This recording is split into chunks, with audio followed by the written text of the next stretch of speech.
Apa saja sih yang terjadi pada masa Orde Baru? Nah, kalau kalian belum tahu, simak dan lihat video ini.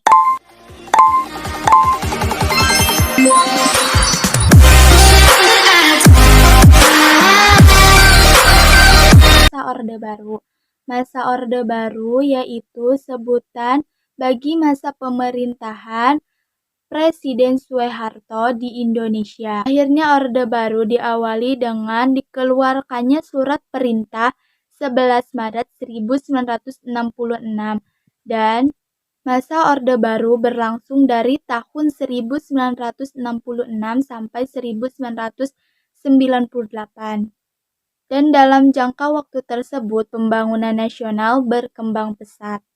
Perkembangan politik pada masa Orde Baru meliputi pembahasan tentang 1. Supersemar, 2. Penataan stabilitas politik, 3. Penyederhanaan partai politik, 4. Pemilihan umum, 5. Pedoman penghayatan pengalaman Pancasila atau F4, dan yang keenam yaitu Dwi Fungsi ABRI.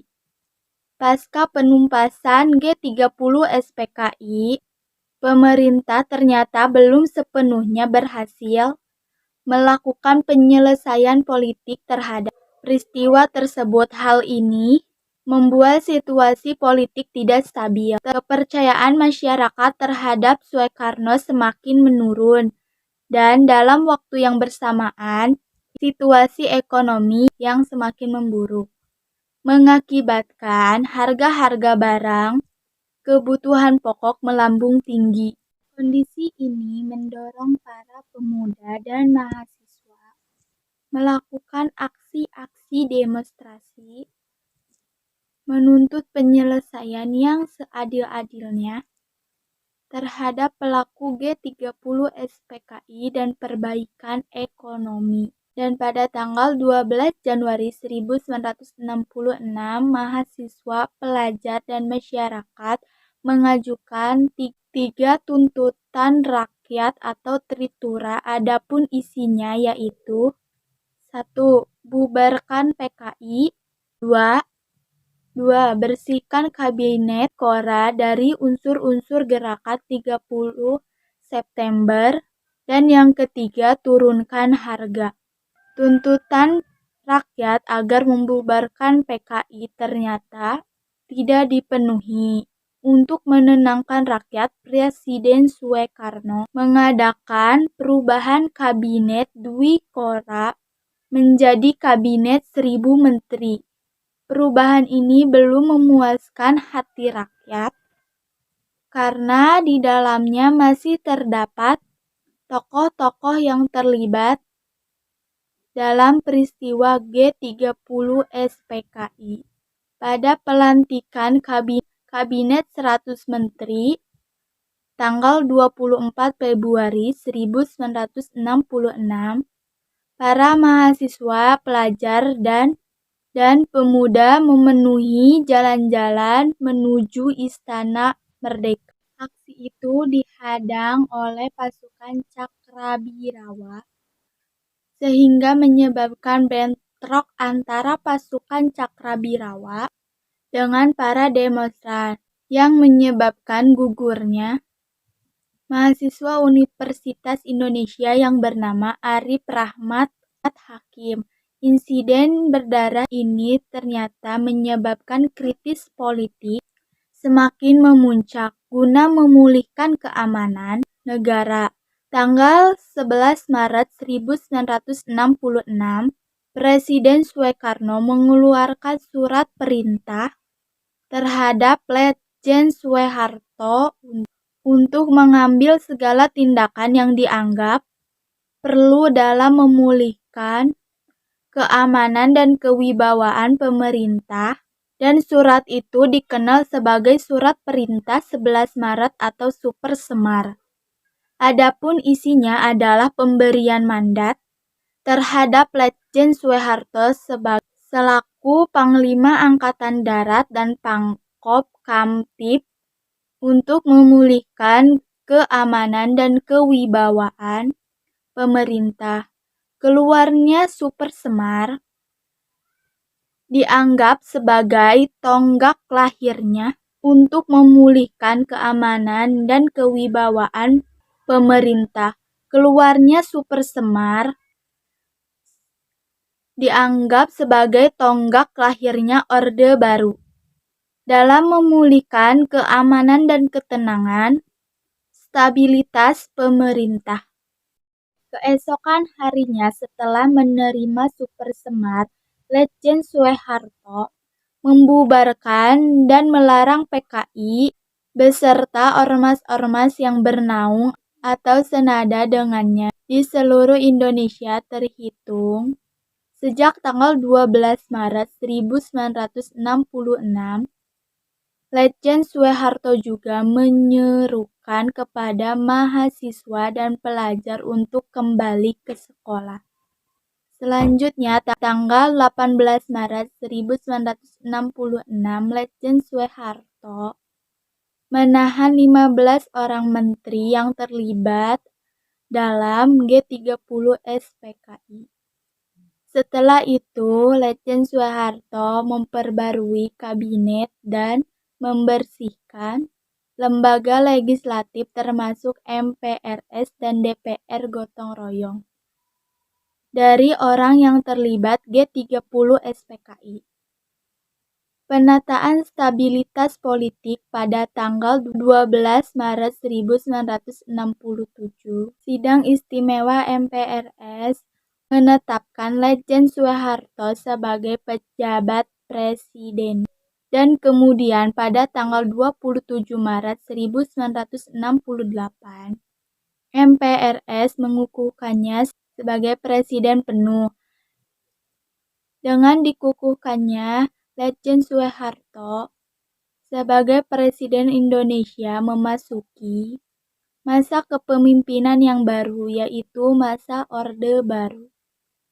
Setelah memperoleh kekuasaan sepenuhnya, pemerintah Orde Baru melaksanakan penataan stabilitas politik. Adapun langkah-langkah yang dilakukan untuk penataan stabilitas politik antara lain 1. Pemulihan politik luar negeri bebas aktif. 2. Pemulihan hubungan dengan Malaysia. 3. Kembali menjadi anggota PBB. 4. Ikut memperkarsai pembentukan ASEAN. Penyederhanaan partai politik pada masa Orde Baru. Pemerintah melakukan penyederhanaan dan penggabungan partai-partai politik menjadi 3 kekuatan. Sosial politik. Penggabungan partai-partai politik tersebut tidak didasarkan dengan persamaan ideologi tetapi lebih atas persamaan program. Adapun 3 kekuatan sosial yaitu 1. Partai Persatuan Pembangunan atau P3 yang merupakan gabungan dari NU, Parmusi, PSII, dan Perti. 2. Partai Demokrasi Indonesia atau PDI yang merupakan gabungan dari PNI, Partai Politik, Murba, IPKI, dan Parkindo. 3. Golongan Karya atau Golkar. Penyederhanaan partai-partai politik ini didasarkan oleh alasan-alasan tertentu seperti kasus pada masa demokrasi parlementer. Banyaknya partai politik pada masa itu justru menghambat pembangunan. Penyebabnya bukan persaingan antar partai politik, melainkan juga persaingan dalam tubuh partai politik itu sendiri yang dinilai dapat mengganggu stabilitas politik. Atas dasar itu, pemerintah Orde Baru berpendapat itu perlu melakukan penyederhanaan partai sebagai bagian dari pelaksanaan demokrasi Pancasila. Pemilihan umum. Selama masa Orde Baru, pemerintah berhasil melaksanakan 6 kali pemilu, yaitu 1971, 1977, 1982, 1987, 1992, dan 1997. Dalam setiap pemilu yang diselenggarakan selama pemerintah Orde Baru, Golkar selalu memperoleh mayoritas suara dan memenangkan pemilu. Hal itu disebabkan oleh pengerahan kekuatan-kekuatan penyokong Orde Baru untuk mendukung Golkar adalah aparat pemerintah atau pegawai sipil dan angkatan bersenjata Republik Indonesia atau ABRI. Dengan dukungan PNS dan ABRI, Golkar dengan leluasa menjangkau masyarakat luas di berbagai tempat dan tingkatan, dari tingkatan masyarakat atas sampai masyarakat bawah, dan dari kota sampai pelosok desa. Pedoman dan pengamalan Pancasila.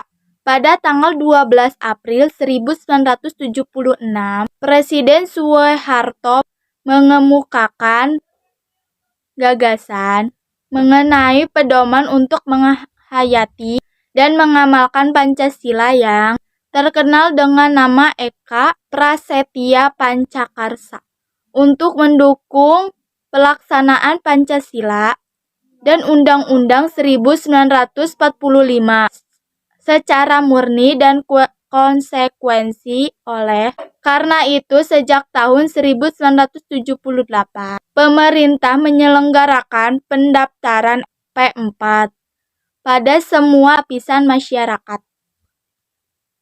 Pendaftaran P4 ini bertujuan untuk pemahaman yang sama terhadap Pancasila dan Undang-Undang 1945.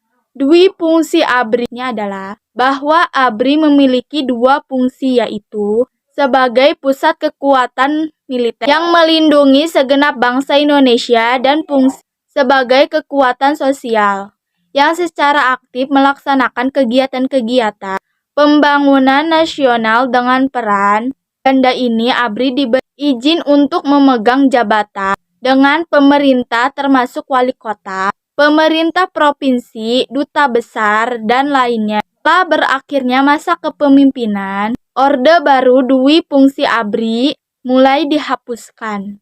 Perkembangan ekonomi. Pada awal masa Orde Baru, program ekonomi pemerintah lebih banyak tertuju kepada upaya penyelamatan ekonomi nasional, terutama mengatasi inflasi, penyelamatan keuangan negara, dan pengamanan kebutuhan pokok rakyat.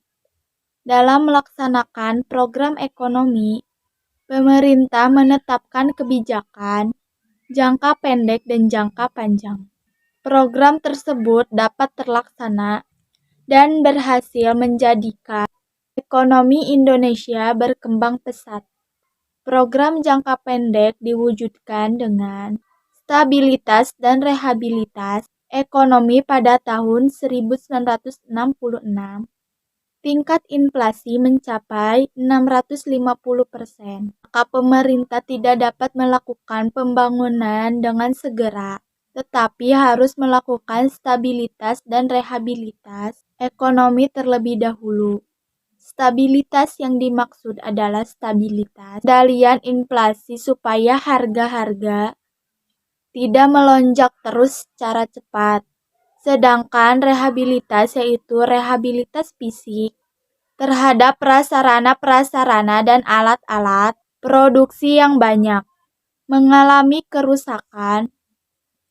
Stabilitas dan rehabilitas yang dilakukan membuahkan hasil yang cukup baik. Tingkat inflasi yang semula mencapai 650% berhasil ditekan menjadi 120% pada tahun 1967 dan pada tahun 1968. Keadaan ekonomi Indonesia semakin membaik hingga pada tahun 1969. Pemerintah siap melaksanakan program jangka panjang. Program jangka panjang yang dilakukan pemerintah Orde Baru diwujudkan dengan pelaksanaan pembangunan jangka panjang 25 tahun. Pembangunan jangka panjang berlangsung secara periodik 5 tahun yang disebut pelita atau pembangunan 5 tahun. Pelita 1 berlangsung pada 1 April 1969 sampai 1 Maret 1974.